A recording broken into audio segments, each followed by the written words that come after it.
Bonjour à tous, je suis vraiment désolé de ne pas pouvoir participer à cette table ronde. Je me faisais une joie d'y participer, puis malheureusement mon agenda ne me l'a pas permis. On a privilégié du coup cette modalité d'interview filmée.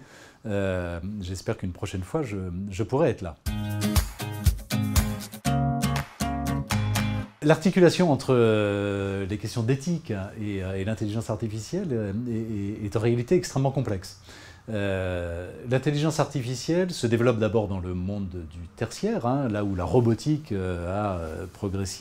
s'est progressivement développée dans le monde de l'industrie, et donc qui est susceptible de concurrencer finalement un nombre de compétences extrêmement élevé aujourd'hui dans le secteur tertiaire.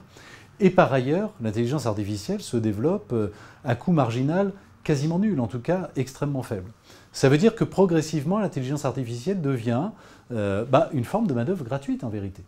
Et donc au fond, le chef d'entreprise, il a le choix entre deux postures.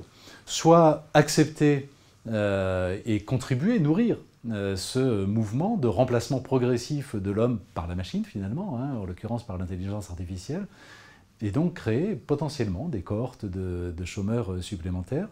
Ou alors refuser ce mouvement, être une espèce d'amiche de l'intelligence artificielle, au risque évidemment de renoncer à la modernisation de son entreprise et de se retirer de la compétition. Voilà, on imagine bien qu'une entreprise qui dans les années 70 ne serait pas rentrée dans le mouvement de l'informatisation par exemple, aujourd'hui n'existerait plus et ne pourrait plus témoigner sur les avantages de ce choix. Je crois qu'il existe une autre voie qui n'est pas très large, hein, il faut en convenir.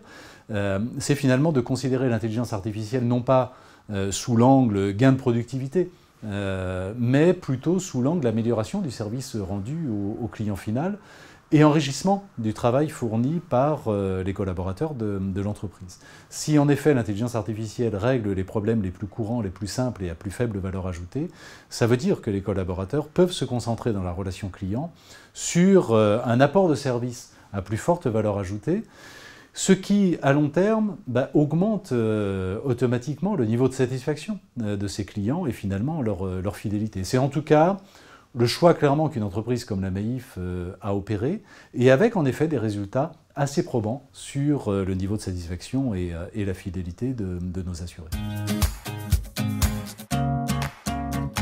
Pour le monde de l'assurance, ça change beaucoup de choses.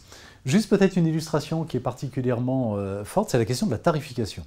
Traditionnellement, la tarification dans le monde de l'assurance, ça se fait, on le sait, à partir d'un nombre de données extrêmement limité, mais sur des portefeuilles au contraire très larges et donc des nombres d'occurrences très, très élevés.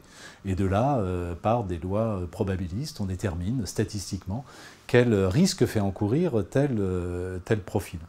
Avec l'intelligence artificielle, avec le big data notamment, on va pouvoir de plus en plus, avec une masse de données et en plus des données comportementales potentiellement, on va pouvoir de plus en plus individualiser la détermination du risque et donc la tarification de ce risque. Et ça change complètement en réalité l'exercice du métier d'assureur. Il y a une espèce de déchirement du voile d'ignorance. On ne connaissait pas, on ignorait le risque réel que fait encourir une personne déterminée. Et là, on va le connaître de plus en plus. Alors évidemment, ça soulève des questions assez fondamentales. Hein. Ça veut dire que potentiellement, si ce voile d'ignorance est déchiré, il y a une probabilité forte que je refuse de payer un prix supérieur au risque que je fais réellement encourir. Et d'ailleurs, il y aura toujours des assureurs qui me proposeront, à moi bon risque, de me faire payer un prix relativement faible. Ça veut dire quoi? Ça veut dire d'abord une mutualisation bien moindre du risque, hein, et c'est quand même le principe même de l'assurance. Ça veut dire un recul très fort de la solidarité dans la prise en charge des sinistres, qu'ils soient individuels ou collectifs. Ça peut même vouloir dire une exclusion de l'assurance pour des profils qui seraient particulièrement risqués et qui ne trouveraient pas de couverture pour eux-mêmes ou alors à des tarifs complètement rédhibitoires.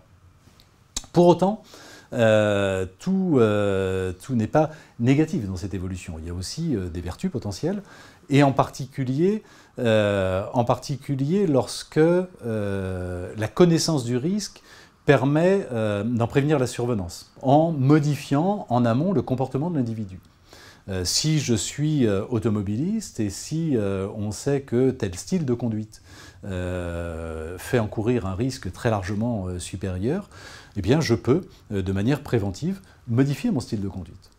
Et pour le coup, si je suis par exemple un jeune conducteur, là où traditionnellement j'aurais été tarifé de manière très élevée parce que statistiquement les jeunes conducteurs sont de mauvais risques, si je peux démontrer par une intelligence artificielle embarquée que la réalité de mon style de conduite ne m'expose pas à un risque supérieur, eh bien je pourrais peut-être bénéficier d'une prime largement inférieure. Et finalement, si on regarde cet exemple du jeune conducteur, on voit bien qu'en réalité, il faut distinguer là où la tarification peut avoir un effet incitatif et donc où elle peut contribuer à modifier les comportements et où surtout je peux avoir prise sur un comportement et sur une modulation de la tarification des situations dans lesquelles je n'ai pas prise, par exemple en matière de santé, où évidemment là il faut une protection et pourquoi pas réglementaire sur la question de la tarification avec le big data et l'individualisation de la tarification. Évidemment, le véhicule autonome remettra complètement en cause les règles de base de l'assurance et notamment la question de l'imputation de la responsabilité. Qui est responsable d'un accident ? Par hypothèse, pas le conducteur puisqu'il n'y en a plus.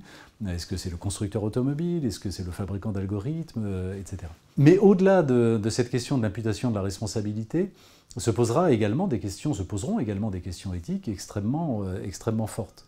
Notamment, il va y avoir des choix dans la programmation des algorithmes qui seront aux commandes du véhicule autonome. Dans telle ou telle situation, quel comportement devra avoir le véhicule autonome?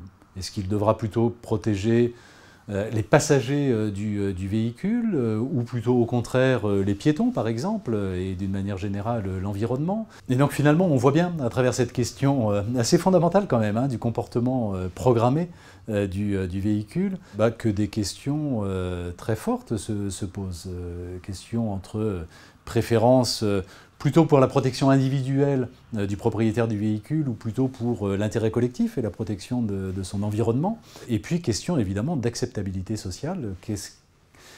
Qu'est-il acceptable en termes de préprogrammation et donc d'acceptation à l'avance de sacrifier en quelque sorte telle ou telle victime plutôt que telle ou telle autre, de choisir selon le statut, la nature ou tel critère qui risque d'être la victime ou qui sera la victime demain d'un accident automobile.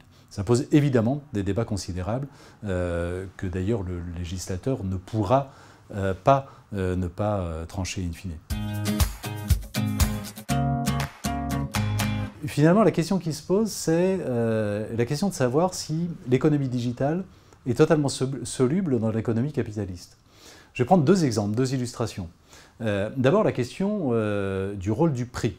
On voit bien quel est traditionnellement dans l'économie libérale le rôle de régulation en quelque sorte du prix et d'articulation entre l'offre et la demande. L'économie digitale est partiellement, assez largement quand même, une économie de la gratuité, avec en plus un pouvoir addictif absolument fondamental de la gratuité, une économie de l'attention où l'objectif d'un certain nombre de plateformes est de capter le plus longtemps possible et le plus souvent possible l'attention du consommateur, ce qui permet ensuite évidemment de valoriser sa présence sur la plateforme, à la fois par la revente des données que l'on va collecter, mais aussi par la publicité que l'on va pouvoir lui faire passer. Évidemment, cette gratuité est difficilement fongible dans un système libéral classique où le prix est l'arbitre final. De la même manière, une des grandes caractéristiques de l'économie digitale qui, du coup, la distingue radicalement de l'économie traditionnelle, c'est la question des rendements croissants et des rendements croissants à l'infini, qui montent jusqu'au ciel. Dans l'économie traditionnelle, les rendements sont d'abord croissants, puis, arrivés à une certaine taille, sont de nouveau décroissants, ce qui permet l'exercice de la concurrence. Avec des rendements croissants à l'infini, il y a la création au bout d'un moment d'un monopole naturel. Et ça veut dire que sans une intervention d'un régulateur, quelle que soit sa forme, il y a effectivement la constitution progressive d'un monopole naturel qui évince du marché tous les concurrents potentiels de plus faible taille.